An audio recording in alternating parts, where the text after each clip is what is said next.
Good afternoon. My name is Melissa from Melissa's Struggling Walk with Jesus. I'm here on Monday, November 10th, about 12:24 in the afternoon, and I am here to share the Word of God with you.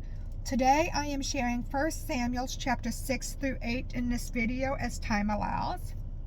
So chapter 6 starts out with the title of the Ark Returned to Israel, and it says, "Now the ark of the Lord had been in the country of the Philistines for 7 months.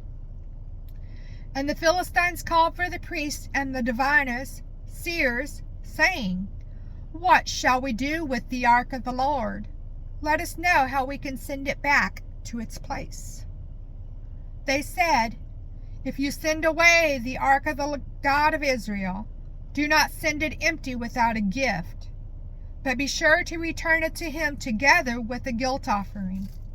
Then you will be healed, and it will be known to you why his hand is not removed from you.'" Verse 4. "Then they said, 'What shall the guilt offering be which we shall return to him?' And they answered, 5 golden tumors and 5 golden mice, according to the number of the lords, the governors of the Philistines. For 1 plague was on all of you and on your lords." In verse 4, where it says 5, it was customary in some ancient cultures to make replicas of injured or diseased body parts as offerings to God for healing. These were called votive offerings. Moreover, worshippers of pagan gods often were not adverse to acknowledging the existence of other powerful gods outside their own cultures. And in this case, the exploits of the God who was inflicting their punishment were already well known. Alright, verse 5. "So you shall make replicas of your tumors and of your mice that ravage the land, and give glory to the God of Israel. Perhaps he will lighten his hand of judgment on you and your gods in your land. Why then do you harden your hearts, allowing pride to cause your downfall, just as the Egyptians and Pharaoh hardened their hearts? When he had severely dealt with them and mocked them, did they not allow the people of Israel to go, and they departed?" Verse 7. "Now then, make a new cart and prepare 2 milk cows on which a yoke has never been placed.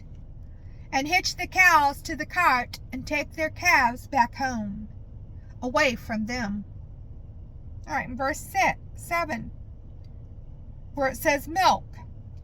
Here this refers to cows still nursing their calves. All right, verse 8. "Then take the ark of the Lord and put it on the cart, and put the articles of gold which you are returning to him as a guilt offering in a box beside it. Then send it away without a driver." Verse 9.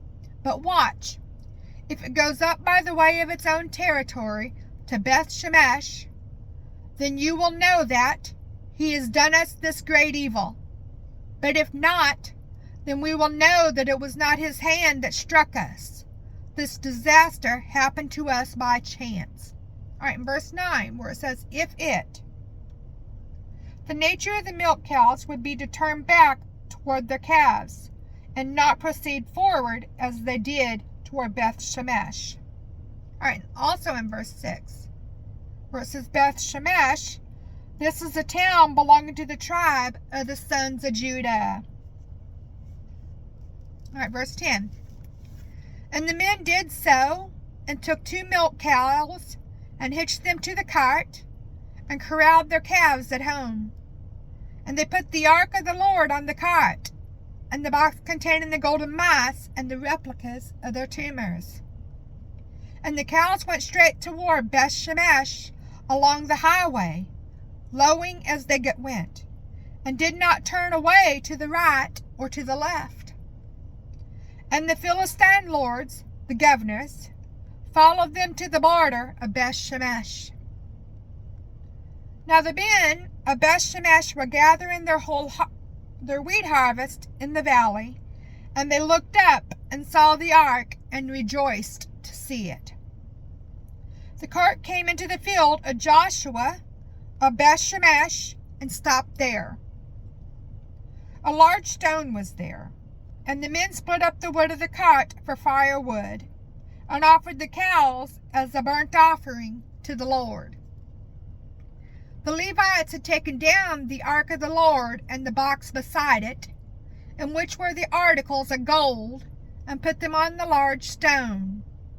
And the men of Bethshemesh offered burnt offerings and made sacrifices that day to the Lord. When the 5 lords of the Philistines saw what happened, they returned to Ekron that day. These are the golden tumors which the Philistines returned as a guilt offering to the Lord: 1 for Ashdod, 1 for Gaza, 1 for Ashkelon, 1 for Gath, and 1 for Ekron, the 5 chief cities of the Philistines. Also the golden mice, according to the number of all the cities of the Philistines belonging to the 5 lords, both fortified cities and unwalled country villages. The large stone on which the Levites set the ark of the Lord remains a witness to this day in the field of Joshua of Bethshemesh. The Lord struck down some of the men of Bethshemesh because they had looked into the ark of the Lord.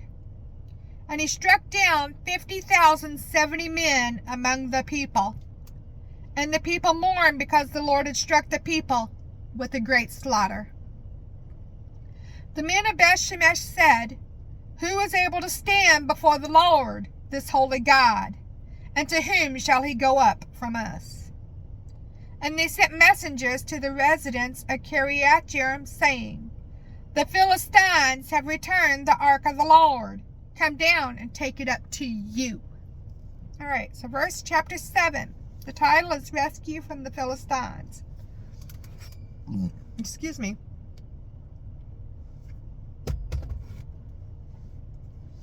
So the men of Kiriath-Jearim came and took up the ark of the Lord and brought it into the house of Abinadab on the hill. And they consecrated Eleazar his son to care for the ark of the Lord. And from that day the ark remained in Kiriath-Jearim for a very long time. For it was 20 years until the reign of King David, and all the house of Israel lamented and wailed and grieved after the Lord. Check out 2 Samuel chapter 6 verses 3 and 4, and 1 Chronicles chapter 13 verses 5 through 7. Verse 3. Then Samuel said to all the house of Israel, "If you are returning to the Lord with all your heart, remove the foreign gods and the Ashtoreth, the pagan goddesses, from among you, and direct your hearts to the Lord and serve him only. And he will rescue you from the hand of the Philistines." So the Israelites removed the Baals and the Ashtoreth and served the Lord alone. Samuel said, "Gather all Israel together at Mizpah, and I will pray to the Lord for you." So they gathered at Mizpah, and drew water and poured it out before the Lord, and fasted on that day, and said there, "We have sinned against the Lord." And Samuel judged the Israelites at Mizpah. Now when the Philistines heard that the Israelites had gathered at Mizpah, the lords and governors of the Philistines went up against Israel. And when the Israelites heard it, they were afraid of the Philistines. And the sons of Israel said to Samuel, "Do not cease to cry out to the Lord our God for us, so that he may save us from the hand of the Philistines." So Samuel took a nursing lamb and offered it as a whole burnt offering to the Lord. And Samuel cried out to the Lord for Israel, and the Lord answered him. And as Samuel was offering up the burnt offering, the Philistines approached for the battle against Israel. Now the Lord thundered with a great voice that day against the Philistines, and threw them into confusion. And they were defeated and fled before Israel.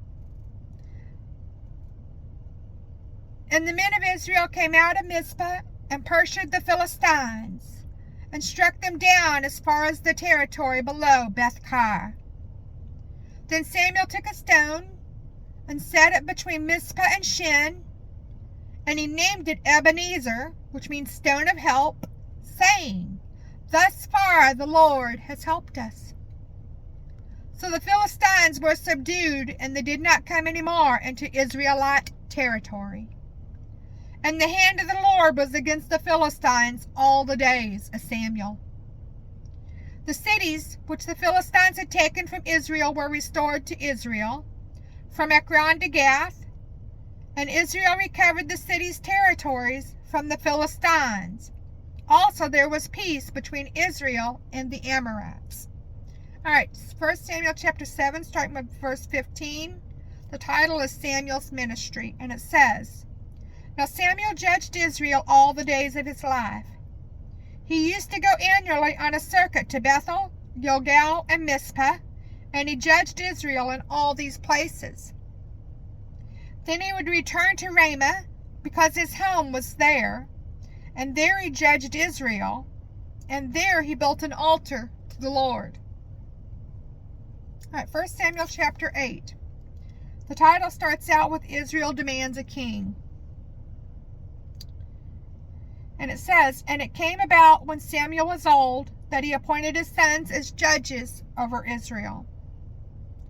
Now the name of his firstborn was Joel, and the name of his second Abijah, and they were judging in Beersheba. His sons, however, did not walk in his ways, but turned aside after dishonest gain, took bribes, and perverted justice. Then all the elders of Israel gathered together and came to Samuel at Ramah, and said to him, 'Look, you have grown old, and your sons do not walk in your ways. Now appoint us a king to judge us and rule over us like all the other nations.'" Verse 6. But their demand displeased Samuel when they said, "Give us a king to judge and rule over us." So Samuel prayed to the Lord. In verse 6, where it says displeased, other Bible literature says was evil in the eyes of. All right, verse 7. "And the Lord said to Samuel, Listen to the voice of the people in regard to all that they say to you, for they have not rejected you, but they have rejected me from being king over them. Like all the deeds which they have done since the day that I brought them up from Egypt, even to this day, and that they have abandoned, rejected me, and served other gods. So they are doing to you also. So now listen to their voice. Only solemnly warn them and tell them the ways of the king who will reign over them." All right, so 1 Samuel chapter 8, starting with verse 10, the title is Warning Concerning a King. And it says, "So Samuel told all the words of the Lord to the people who were asking him for a king. He said, 'These will be the ways of the king who will reign over you. He will take your sons and appoint them for himself to his chariots and among his horsemen, and they will run before his chariots. He will appoint them for himself to be commanders over thousands and over 50s, and some to do his plowing and to reap his harvest, and to make his implements of war and equipment for his chariots. He will take your daughters to be perfumers, cooks, and bakers. He will take the best of your fields, your vineyards, and your olive groves, and give them to his servants. He will take 1/10 of your grain and of your vineyards and give it to his officers and to his servants. He will take your male servants and your female servants, and your best young men and your donkeys, and use them for his work. He will take 1/10 of your flocks, and you yourselves shall be his servants. Then you will cry out on that day because of your king, whom you have chosen for yourselves. But the Lord will not answer you on that day, because you have rejected him as king." Nevertheless, the people refused to listen to the voice of Samuel, and they said, "No."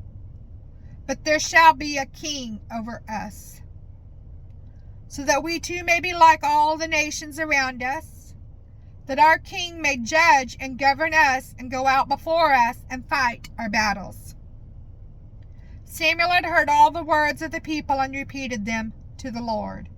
In verse 21, where it says to, other Bible literature says, in the Lord's hearing. Verse 22, and the Lord said to Samuel, listen to their request and appoint them a king for them. So Samuel said to the men of Israel, go, each man to his own city. In verse 22, where it says request, other Bible literature uses the word voice. And that is all of 1 Samuel chapter 6, 7, and 8.